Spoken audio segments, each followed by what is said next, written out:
Masalah baru di Israel muncul setelah berakhirnya konflik bersenjata dengan Iran selama 12 hari, di mana saat ini Perdana Menteri Israel Benjamin Netanyahu dibuat pusing karena sebanyak 38.700 orang mengklaim ganti rugi atas kerusakan material langsung yang disebabkan oleh rudal Iran.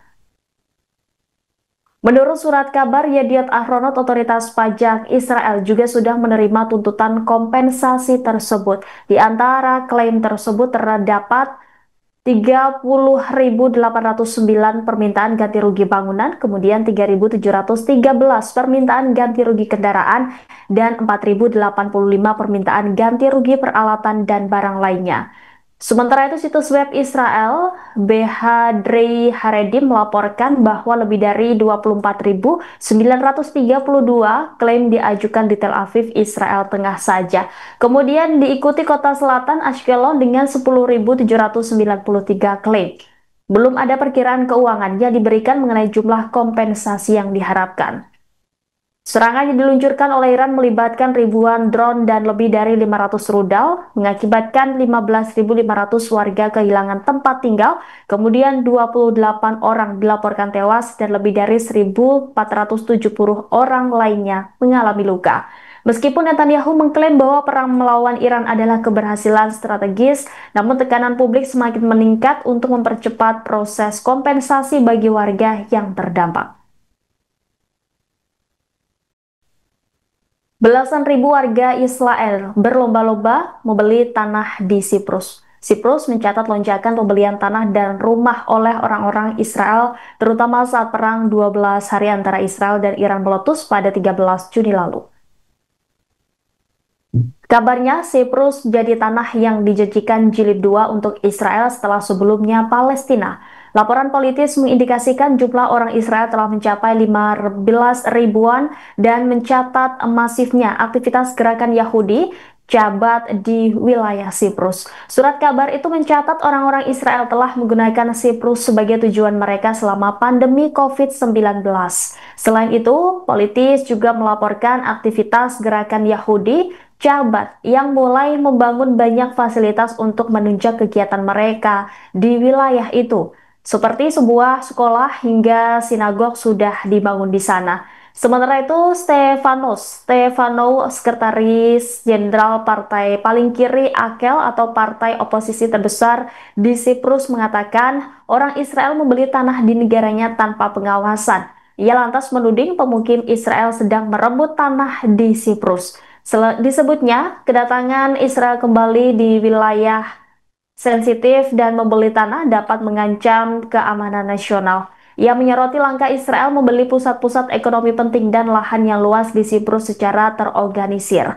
Sementara pemimpin partai Akal itu juga memperingatkan pemerintah Siprus harus membatasi pembelian tanah oleh warga negara non-Uni Eropa, khususnya warga Israel. Terutama pembelian yang ditargetkan di Siprus untuk menciptakan komunitas berpagar di Larnaca dan Limassol. Komunitas warga Israel juga membeli area-area tertentu secara massal dan di mana dibuat area-area tertutup komunitas berpagar yang hampir tidak dapat diakses oleh siapapun selain warga negara Israel itu sendiri. Ia lantas mencatat negara yang lebih besar seperti Siprus seperti Spanyol, Italia, dan Jerman memberlakukan pembatasan penjualan tanah kepada warga negara ketiga. Partai Akel telah mengajukan dua rancangan undang-undang di Parlemen Siprus untuk membatasi pembelian tanah. Rancangan undang-undang tersebut juga bertujuan untuk mengawasi proses bagi warga negara ketiga yang dapat memperoleh real estate di wilayah sensitif di dekat infrastruktur kenegaraan. Menurut Stefano, penduduk setempat sangat menyadari masalah tersebut sambil menegaskan bahwa tindakan partainya bukan karena xenofobia atau antisemitisme. Masih terkait dengan perang antara Iran dan Israel, di mana Presiden Amerika Serikat Donald Trump disebut meninggikan suaranya kepada Perdana Menteri Israel Benjamin Netanyahu dalam sebuah percakapan telepon pada Selasa 24 Juni lalu. Nada tinggi Donald Trump ke Netanyahu itu terjadi saat jet tempur Israel memasuki wilayah udara Iran pada Selasa pagi untuk menyerang target. Adapun serangan ini dilaporkan sebagai balasan terhadap rudal Iran yang diklaim beberapa pihak ditembakkan setelah gencatan senjata yang rapuh itu terjadi. Dalam sebuah percakapan yang bocor, Donald Trump membentak Netanyahu untuk menghentikan serangan tersebut. Laporan itu mengatakan Netanyahu tidak dapat berbicara banyak selama panggilan telepon yang menegangkan itu.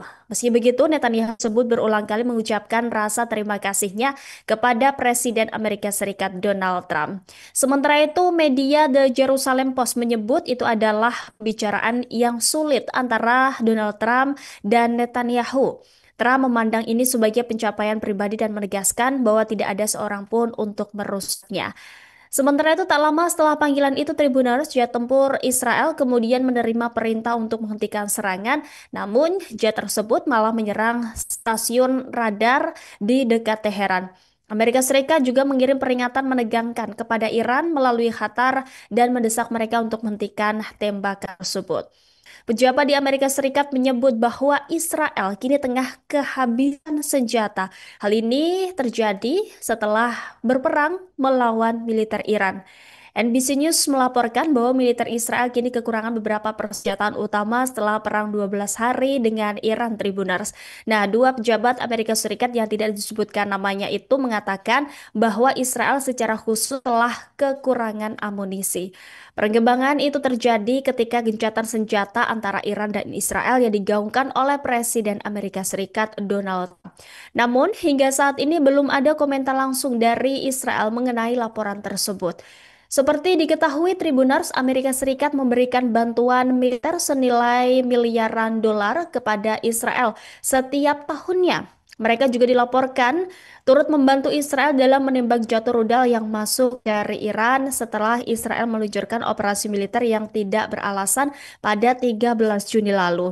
Sebelumnya, Dewan Keamanan Nasional tertinggi Iran mengumumkan bahwa Republik Islam telah mencapai kemenangan strategis yang signifikan dalam perangnya melawan Israel dan Amerika Serikat pada Selasa 24 Juni. Iran menegaskan mereka telah memaksa musuh untuk mencapai gencatan senjata. Sementara Dewan Iran juga menekankan bahwa pihaknya telah menang dalam menghadapi agresi Israel. Ia juga mencatat militer Israel tetap siaga tinggi dan siap untuk menanggapi setiap provokasi di kemudian hari. Dewan juga menggarisbawahi melalui kewaspadaan Iran, angkatan bersenjata berhasil membongkar strategi inti musuh. Sementara menurut kantor berita Fars, Dewan Keamanan Nasional tertinggi Iran mengatakan hasilnya memaksa entitas Israel untuk menerima kekalahan dan menghentikan agresinya. Sebelumnya, Tamsnim News melaporkan bahwa ada 3 orang terpidana digantung karena bekerja sama dengan intelijen Israel Mossad dan menyelundupkan peralatan pembunuhan terhadap seseorang tokoh di Iran. Ketiganya yakni bernama Edris Ali, kemudian Azad Sojai, dan Rasul Ahmad, dan kemudian ketiga orang itu digantung Tribunals di kota Urmiyah pada hari Rabu 25 Juni pagi hari. Nah, mereka dituduh melawan pemerintah Iran karena bekerja sama dengan pemerintah asing dan tindakan spionase untuk Israel. Laporan Tasnim ini juga mengungkap bahwa ketiga pria itu diketahui telah berhubungan dengan elemen utama Mossad di salah satu negara tetangga. Para terpidana telah menyelundupkan peralatan pembunuhan ke Iran dengan kedok minuman beralkohol yang digunakan dalam pembunuhan seorang tokoh Iran.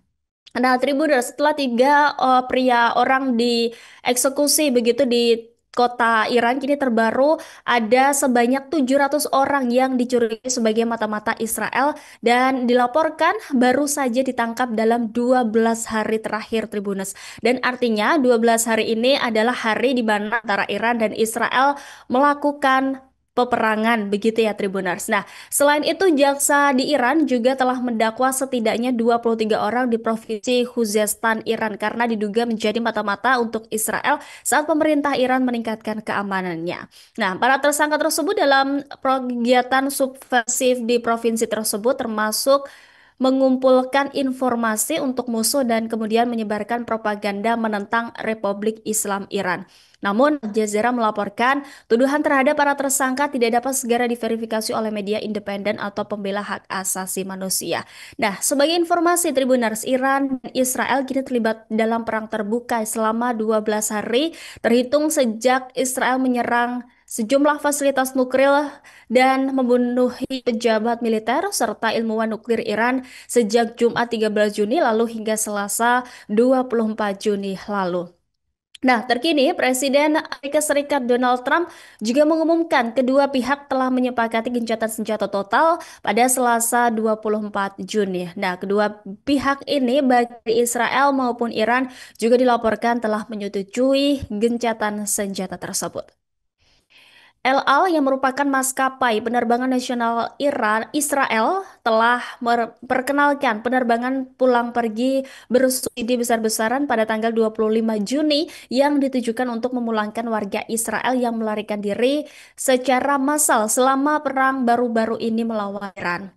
Penawaran yang didukung negara tersebut mencakup tarif terbatas hingga akhir Juni yakni $99 dari kota-kota Eropa dan $649 hingga $669 dari Amerika Serikat ke sekitar setengah dari harga standar. Nah, setelah penerbangan repatriasi penuh, kursi yang tersisa akan tersedia untuk masyarakat umum.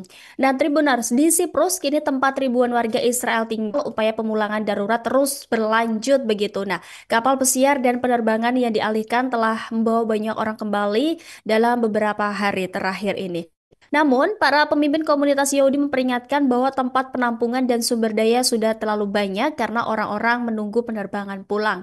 Kampanye ini dipicu oleh penutupan wilayah udara Israel pada tanggal 13 Juni setelah serangan rudal Iran merusak infrastruktur utama menyusul serangan Israel terhadap tokoh-tokoh tinggi Iran. Sejak gencatan senjata mulai berlaku pada tanggal 24 Juni lalu, bandara Israel seperti Ben Gurion dan Haifa juga telah dibuka kembali sepenuhnya dan pembatasan perjalanan masa perang termasuk larangan keluar telah dicabut. Warga negara asing telah diizinkan meninggalkan Israel melalui darat atau laut sejak larangan udara diberlakukan, tetapi warga negara Israel sebelumnya dilarang membeli tiket pesawat untuk pergi. Akibatnya, ratusan orang melarikan diri dengan kapal pesiar dari Herzliya, Haifa, dan Ashkelon dan kemudian berlayar ke Siprus sebelum melanjutkan perjalanan ke Eropa. Mesir muncul sebagai rute pelarian lainnya. Pihak berwenang di Sinai menaikkan tingkat kewaspadaan karena masuknya warga Israel melalui penyeberangan Tabah. Para pejabat keamanan juga memperingatkan Tribuners bahwa gelombang kedatangan tersebut dapat digunakan oleh agen Mossad yang menyamar sebagai turis sehingga menimbulkan resiko pengawasan dan destabilisasi. Nah, banyak dari mereka juga yang melarikan diri memiliki kewarganegaraan ganda, baik imigran yang masih memiliki paspor asli atau warga negara kelahiran Israel yang kemudian memperoleh kewarganegaraan kedua. Negara tujuan yang diumumkan termasuk Amerika Serikat, negara-negara Uni Eropa, Rusia, hingga Ukraina. Momen menarik terjadi saat gelaran konferensi tingkat tinggi North Atlantic Treaty Organization atau KT NATO di Den Haag, Belanda pada Rabu 26 Juni lalu, Tribuners.